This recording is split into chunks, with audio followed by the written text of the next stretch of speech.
जय हिंद दोस्तों, आप सभी का स्वागत है आपके अपने YouTube चैनल नौकरी तक पे। हम पुनः उपस्थित है एक नए वीडियो में। ये वीडियो कुछ आज मेरा मूड किया है, और मूड इसलिए किया है कि कुछ दिनों से चूँकि हमारे सब्सक्राइबर्स जो चाहने वाले हैं और मुझे बहुत अच्छा लगा, वो मुझसे प्रश्न पूछते हैं और प्रश्न का जवाब देना चाहिए। लेकिन ये प्रश्न आज हम नीतीश जी से पूछेंगे। चूँकि फ़िलहाल हम चूँकि कहीं आए हुए हैं, फिर भी जो हमारे जितने भी सब्सक्राइबर्स हैं, पहले मैं उनको धन्यवाद देता हूं, चूँकि उनका प्रश्न बिल्कुल जायज़ है। चूँकि वो प्रश्न मेरे माध्यम से ही पूछेंगे और हम ये प्रश्न नीतीश जी से पूछना चाहेंगे और ख़ासकर उनको आगाह भी देना चाहेंगे, आगाह भी करना चाहेंगे। आपने थंबनेल देख लिया होगा मेरा कि युवाओं को नौकरी चाहिए। क्या चाहिए? नौकरी चाहिए। नीतीश बाबू, मैं आपसे बोल रहा हूँ, ये मजाक नहीं है। और आप बोलते हैं 10 लाख नहीं बल्कि 20 लाख देंगे। नीतीश बाबू, मैं आपसे सादर प्रणाम करता हूं, ऐसे जुबानबाजी ना कीजिए। चूँकि जनता नहीं बल्कि अभ्यर्थी नहीं बल्कि तमाम जनता और तमाम अभ्यर्थी जाग चुका है और युवा जाग चुका है। और जब जब युवा जागा है तब तब सत्ता का पलटना तय हुआ है। और एक सत्ता जाती है तो दूसरे का सत्ता आती है। तो नीतीश बाबू, अपने आप को संभालिए। और जुबानबाजी अगर किए हैं 20 लाख नौकरी देने का वादा, तो इस वादा खिलाफी ना बनने के लिए आप अपने बातों पर आने के लिए आप नौकरी नहीं बल्कि रोज़गार नहीं बल्कि नौकरी दे दीजिए। नहीं तो समय जो आप पीएम मटेरियल जो बनने वाले हैं कि प्रधानमंत्री बन जाएंगे, तो मैं चैलेंज बोलता हूं, जनता नहीं बल्कि आपके जो 7 पार्टी हैं, कोई भी पार्टी के हों, इंडायरेक्टली आप समझ सकते हैं। चूँकि जितने भी बिहार की जनता सब जानती है और हमारे जो अभ्यर्थी है खासकर एजुकेटेड है, सब बीएड किए हुए हैं, डीएलएड किए हुए हैं। तो आप भी इस चीज़ से संभलिए। किसी जाति विशेष को देख के वोट नहीं करना है इस बार। अब की बार और नौकरी के लिए और नौकरी को देखते हुए वोट करना है।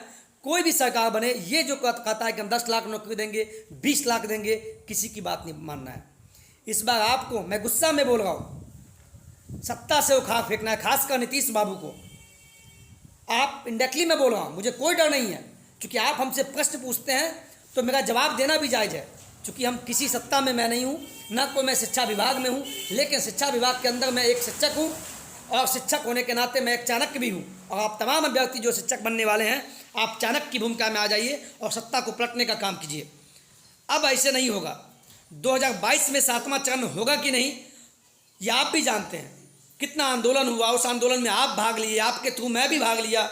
लेकिन अब कभी कहीं ना कहीं आपके साथ मेरा भी हिम्मत टूटता है, ऐसा नहीं है। लेकिन हिम्मत टूटने नहीं देना है, सामने वाले को उखाड़ फेंकना है। क्योंकि जो सामने जो निकम्मी सरकार है, जो वादा खिलाफी करती है, उसको उखाड़ फेंकना ही होगा।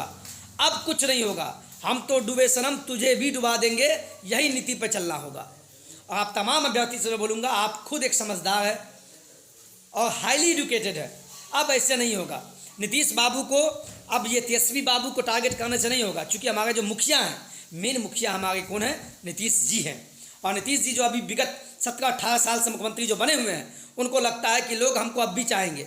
और उनको ये भी लगता है कि हमारे तो दोनों हाथ में लड्डू है, तो उस लड्डू को छीनने का काम करना होगा हमारे युवा के माध्यम से। आप युवा हैं, जागना होगा। अब भीख मांगना नहीं है बल्कि हक मांगना है। और आपका हक, चाहे आप किसी भी क्षेत्र में हो, नौकरी के किसी भी क्षेत्र में आप। लेकिन फिलहाल हम शिक्षक अभ्यर्थी के बारे में बात करना चाहेंगे। चूँकि शिक्षक अभ्यर्थी जिनको बोर्ड पे होना चाहिए, आज रोड पे है और सरकार को मजाक लग रहा है। कोई भी कैबिनेट बैठक होता है, उसमें शिक्षा की बात ही नहीं होती है और 6वां चरण खत्म होने का नाम ही नहीं लेता है। पता नहीं मजाक बना कर रखा है। और तमाम अभ्यर्थी से बोलेंगे, आप भी, आपका भी गलती है। आप एकजुट नहीं है। कभी इस गुट का बात मानते हैं तो कभी उस गुट का बात मानते हैं, कभी इस गुट का बात मानते हैं। सभी नेता बनने के चक्कर में यहाँ बहाली आने का है। और यहाँ पे कुछ तथाकथित नेता बनना चाहते हैं भविष्य में कि यहाँ अभी नाम चमका ले विद्यार्थी का यूज करके। लेकिन आप तमाम अभ्यर्थी को बोलेंगे, 38 जिला के जितने भी मेरे चाहने वाले और प्यारे अभ्यर्थी और प्यारे व्यूअर्स हैं, वो किसी की बात में न आवे। आप अपनी बात को रखने के लिए, अपनी एकजुटता को बनाए रखने के लिए आपको जब भी किसी भी टीम नहीं बल्कि एक टीम के माध्यम से जब भी आपको आंदोलन के माध्यम से बुलाना होगा तो आपको आना होगा। You will have to come on the Patna आप नहीं आते हैं, ये आपकी गलती है। ना आए, घर में बैठे रहिए, घर में सोए रहिए। और कमेंट में ये लिखने से आपको बहाली नहीं आएगा, ये कि सर बहाली कब आएगा। ये सवाल मैं भी आपसे पूछ सकता हूँ कि बहाली कब आएगा। बोलने से नहीं होता है, या हम बोल के चल दिए। और आप भीख नहीं मांग रहे, बल्कि आप अपना हक मांग रहे हैं। लेकिन हक उसी से मांगा जाता है जो कम से कम समझने वाला हो। ये सत्ता का जो भोगी लोग हैं, जो सत्ता को भोगना चाहते हैं, इससे नहीं होगा। जब समय बदलता है तो समय को बदलाना भी आपका कर्तव्य है, क्योंकि आप युवा हैं। अब वैसे युवा जो आप हमेशा जब जब समय पर आया तो आपने हमेशा प्रवर्तन का काम किया है, लेकिन आप तो शिक्षक बन के रहेंगे। ये मैं आज भी कहा हूँ, कल भी कहा और करते रहूँगा। हमेशा साथ में चरण शिक्षक बहाली के लिए मैं हमेशा आवाज़ उठाया हूँ और हमेशा आवाज़ उठाता रहूँगा।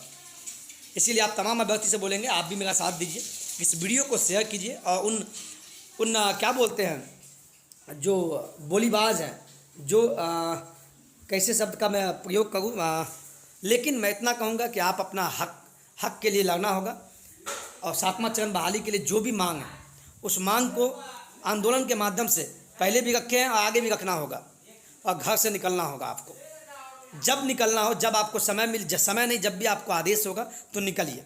घर बैठे रहने से बहाली नहीं आएगा। बहाली तो आना है, लेकिन इस साल जो देख रहे हैं, इस साल आपका नहीं आने वाला है। चूँकि ऐसा प्रवृत्ति रहा तो बहाली बिल्कुल नहीं आएगा। चूँकि नेताजी लोग साफ शब्दों में समझ रहे हैं कि ये लोग तो बेवकूफ़ है। मैं आपको भी बोल रहा हूँ, वाकई में आप बेवकूफ़ है और हम भी बेवकूफ़ है जो ऐसी सरकार को चुनते हैं। और प्रलोभन में हम लोग फंस जाते हैं, लेकिन अब नहीं फंसना है, अब की बार नहीं फंसना है। आज 20 लाख नौकरी की बात करते हैं ना, तो 20 लाख नहीं बल्कि उससे दोगुना वोट कम करने का काम करेंगे। और खासकर नीतीश जी को ये दिखा दीजिए आप लोग कि सत्ता का परिवर्तन कैसे होता है। उनको सत्ता से उखाड़ फेंकिए नीतीश जी को।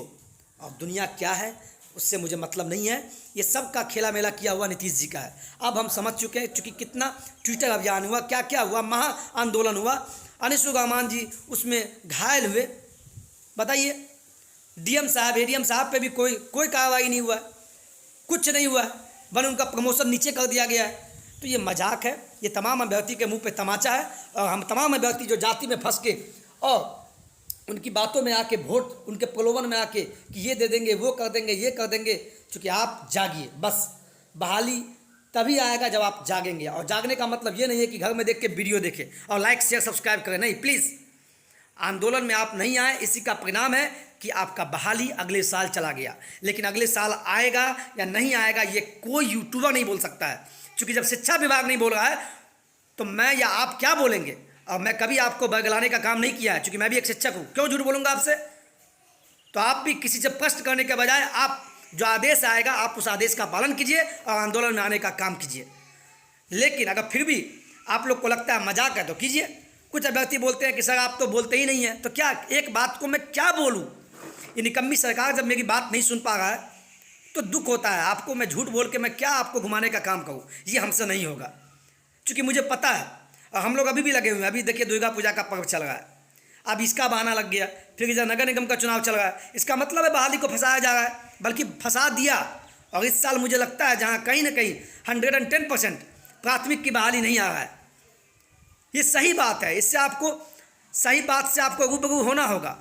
झूठ बोलने, हम आपसे झूठ क्या बोल देंगे आपसे कि झूठ बोल दिया नहीं बहाली कल ही आ जाएगा? नहीं, बिल्कुल बहाली आपको 2022 में नहीं मिलने को है, 110%। बहुत सारे यूट्यूबर भी ठीक है अगर घुमाते हैं तो घुमाएं, लेकिन मैं नहीं घुमाऊंगा। क्योंकि अगर आज घुमा के आपके सामने झूठ बोलता हूं तो कल आप खुद मुझे गाली देने का काम कीजिएगा और ये मुझे सहन नहीं होगा, अपने आप से नहीं। चूँकि मैं एक ईमानदार बनना चाहता हूं और जीवन में ईमानदारी का रोजी रोटी खाना चाहता हूं। तो तमाम अभ्यर्थी से मैं आपको बोलना चाहूँगा, आप जागिए। ठीक है, बहाली नहीं देता है, इलेक्शन के समय में अगले साल देता है, ठीक है, बहाली तो आएगा, बहाली तो आना तय है और नौकरी भी होना आपको तय है। ये मैं अपने जुबान से बोल रहा हूँ। और माता रानी का कृपा होगा आप बिल्कुल शिक्षक बनेंगे, वो भी गवर्नमेंट सरकारी शिक्षक बनेंगे। लेकिन इस निकम्मी सरकार को दिखा देना है समय आने पे कि सत्ता का पतन क्या होता है। और खासकर नीतीश जी को आज मैं बहुत गुस्से में हूँ और आप भी गुस्सा होइए और इस वीडियो को शेयर कीजिए और तमाम अभ्यर्थी को जगाने का काम कीजिए कि अब ऐसे नहीं होगा।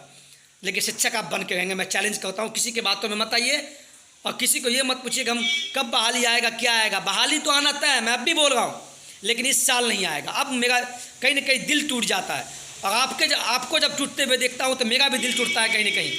मैं तमाम अभ्यर्थी से बोलूँगा, अपने आप को हिम्मत नहीं तोड़ना है, बी पॉजिटिव रहना है, खाली नहीं बैठना है और किताब लेके बैठना है। कभी कभी किताब भी पढ़ने का प्रयास कीजिए। अगर आप में टैलेंट है तो यूट्यूब पे आइए, किसी को गाली गलौज करने से नहीं होगा। अगर हम में काबिलियत है तो हम यूट्यूब पे हैं, आप में काबिलियत है तो आप भी यूट्यूब पे आइए। जो जिस लाइन में आपका टैलेंट है, पढ़ाने का काम कीजिए, कॉमेडी का काम, जिसमें आपका टैलेंट है, आप शिक्षक है तो पढ़ाइए, यूट्यूब पे आके पढ़ाइए, क्योंकि यूट्यूब एक बड़ा प्लेटफॉर्म है, ये मैं बोलता हूँ आपको। कुछ अभ्यर्थी इस पर भी उल्टा सीधा बोलेंगे तो बोलिए, खूब खुश रहिए, लेकिन बोलने से नहीं होगा और घर बैठे में के गाने से नहीं होगा। तो आपको दिल से धन्यवाद है, आप खुश रहना। देखिए, आप हमसे बात कीजिए, अच्छा कमेंट के माध्यम से बात कीजिए, आप खुश रहेंगे तो मैं खुश रहूँगा, लेकिन निगेटिव में मत आना है। कोई ये बोलता आप शिक्षक नहीं बनेंगे तो उसको मुंह पे कुछ बोलना नहीं है, समय आने दीजिए, शिक्षक तो बनेंगे आप। और नीतीश जी को तो बहाली देना ही होगा। अगर ये सोच रहे हैं कि बहाली देंगे, ये देंगे, इलेक्शन में वोट ले लेंगे, तो वो शायद ये भूल जाए, और पैसा के बल पर वोट ले लेंगे तो वो भी भूल जाए। आप तो पैसा लेके भी लोग वोट नहीं देता है। चलिए ठीक है, ज़्यादा नहीं बोलेंगे, वीडियो लंबा हो जाएगा। आप खुश रहिए, मुस्कुराते रहिए, लेकिन जागना होगा आपको, और खाली कभी नहीं बैठना है। किताब उल्टाइए, किताब के माध्यम से एक अपना आप वीडियो बनाइए, अपने आप से बात कीजिए, वो भी यूट्यूब के माध्यम से। किसी आदमी से बात मत कीजिए, अपने पड़ोसी से, चाचा से, मामा मामी, किसी से नहीं बात कीजिए। आप कोई आपके काम नहीं आएंगे, बल्कि बस माता पिता के अलावा। प्लीज़, और डीमोटिवेट मत होइए। जब भी जीवन में लगे आत्महत्या कर ले या सर क्या होगा, क्या करें, तो अपने माता पिता को एक बार अवश्य याद कीजिए और उनको देख लीजिए, क्योंकि वो आपको पाले हैं सर। आप अपने आप को कभी मत लिखिए, क्योंकि मेरे कमेंट में आता है सर कि मैं आत्महत्या कर लूँगा। सर प्लीज़ ये सब मत बोलिए, गुस्सा में लोग कुछ भी बोल देता है। आप बस एक ही काम कीजिए, आप अपनी जो भी टैलेंट है उसको यूट्यूब पर निकालिए। लेकिन आने वाला समय में नीतीश जी को अपनी औकात का पता लगना चाहिए, और इसके लिए आपको जागना होगा, और युवा जाग चुका है, और सत्ता का पतन तय करना होगा, वो भी नीतीश बाबू का। क्योंकि जब 7वां चरण बहाली नहीं आएगा तो उनको भी 7वें आसमान में भेजने का काम करेंगे, और नहीं तो 7वें आसमान से नीचे लाने, जमीन पे लाने का काम करेंगे हम लोग और आप। चूँकि आप एक चाणक्य है, और चाणक्य ने क्या नहीं किया ये आप खुद जानते हैं। बिहार में भी सत्ता पतन हुआ था, और चंद्रगुप्त मौर्य के माध्यम से क्या नहीं हुआ था। तो आप लोग जागिए और बहाली के लिए मेहनत कीजिए। बस आप हम सब मिलके 7वां चरण बहाली के लिए। चलिए, जय हिंद, जय भारत।